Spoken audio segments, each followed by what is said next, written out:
Les Mali, les Niger, le Burkina Faso collaborent avec la Russie désormais. Et si l'équilibre géopolitique mondial était en train de changer sous nos yeux, et puis on ne le sait pas. Le 3 avril 2025, une scène inédite s'est déroulée à Moscou. Le Mali, le Burkina Faso et le Niger, unis sous la bannière de l'AES, l'Alliance des États du Sahel, se sont rendus officiellement en Russie. Objectif, renforcer la coopération militaire avec Moscou dans un contexte de lutte intense contre le terrorisme et de quête d'indépendance stratégique.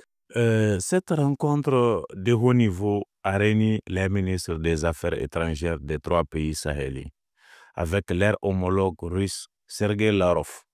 Ensemble, ils ont discuté des moyens de renforcer la coopération militaire, d'échanger des stratégies de défense et de bâtir des partenariats solides dans la durée.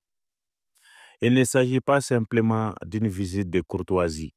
Cette rencontre est le fruit d'une volonté affirmée des pays de l'AES de diversifier leurs partenaires, de prendre leur destin sécuritaire en main et de rompre avec la dépendance vis-à-vis des anciennes puissances coloniales. Depuis sa création, l'AES s'est donné pour mission de défendre ses intérêts communs, de protéger ses populations et de lutter efficacement contre les groupes armés terroristes qui sèment les chaos dans la région. La Russie, qui affiche une position de soutien actif à ces États, semble désormais être un partenaire stratégique pour cette lutte. En s'alignant à Moscou, les pays de l'AES cherchent non seulement du matériel et de l'expertise militaire, mais aussi une reconnaissance sur la scène internationale. Un moment historique a marqué cette visite.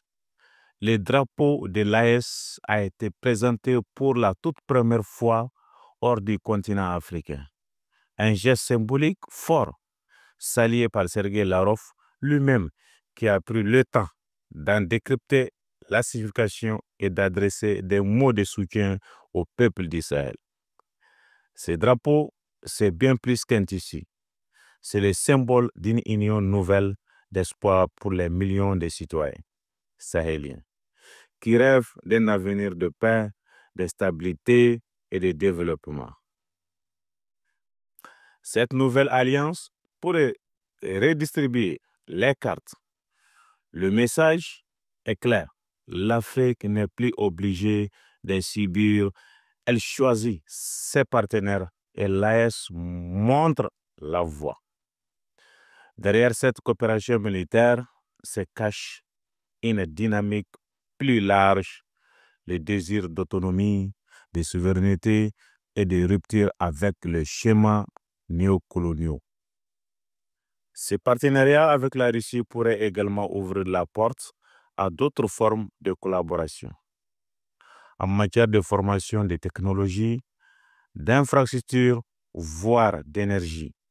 C'est donc un mouvement stratégique sur le long terme. En conclusion, ce que moi, quand même, j'ai à dire concernant la rencontre du 3 avril 2025 à Moscou entre la Russie et les pays de l'AES.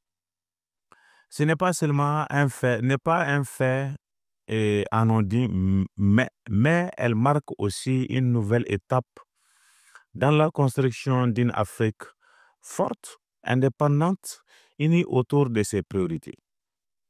L'AES montre qu'elle est prête à défendre ses intérêts, à diversifier ses relations et à s'imposer comme un acteur de poids dans les affaires internationales. Et vous, chers abonnés, que pensez-vous de cette alliance entre l'AES et la Russie?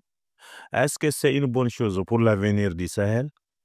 Dites-le moi en commentaire. Si vous aimez ce type d'analyse, n'oubliez pas de liker la vidéo, de vous abonner à la chaîne et d'activer la cloche de notification pour ne pas manquer d'autres actualités de l'Afrique et du monde. C'était bien Maham 6 TV avec vous. Je vous donne rendez-vous pour une toute prochaine nouvelle vidéo sur votre chaîne Maham 6 TV. Bonne journée à vous.